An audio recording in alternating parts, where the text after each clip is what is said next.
Dilig na. Wow naman ito mga tanim ko. Dami pa naman bulak-bulak.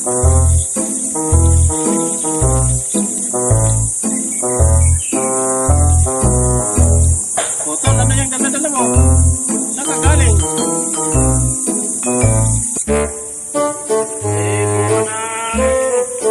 Bunga ng malunggay. Malala mo yung lolo natin nun eh. Kaya lang, hindi ko yata nakita yung lolo natin nun eh. Dahil sa layas ka kasi.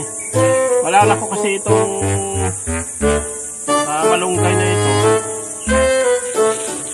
Tanim ng lolo natin noon, pag namunga yung malunggay, ginagawang pagposte ng bahay. Wow! Ganun ka galing magtanim ng malunggay yung lolo natin. Aww. Yun.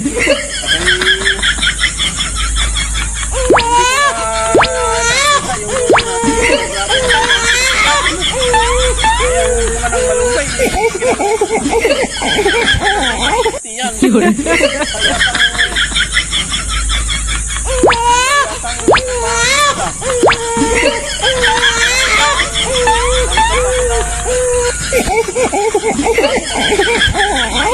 Yun.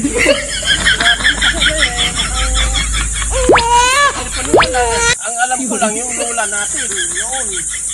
Tagaluto yun eh. Naghahanda nga ng paglulutuan yun eh. Napakalaking kawa. Alam mo yung kawa? Tagyase. Ganong kalaki. Sabay.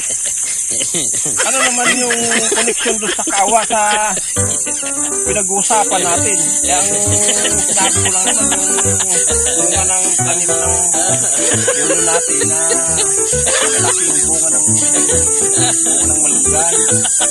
Ano naman connection doon sa kawa? Saka bakit gano'n ba kalaki yung kawa ng lola natin? Hindi mo rin nakita yun. Sabay yung kawa na sinahanda ng lola natin. Hindi mo ba alam na magaling sa magluto yun? Kasing kawa na yun, nanda talaga ng lola natin yun para yung sinabi mo na bunga ng malunggay na tanim ng lolo natin. Yung lola natin yun yung taga-luto ng mga bunga ng malunggay. Sinabi mo pang-poste. Niluluto ng lola natin yun. Doon niluluto sa kawa. Ganun kagaling magluto yung lola natin. Hindi pala ako obra sa'yo tol eh. Parang mas matindi yata yung hangin na dumarating eh. Masawi na nga, luto ko na nga lang ito. Kala mo kasi obra ka sa kayabangan eh. Sabi na nagtambal na tayo.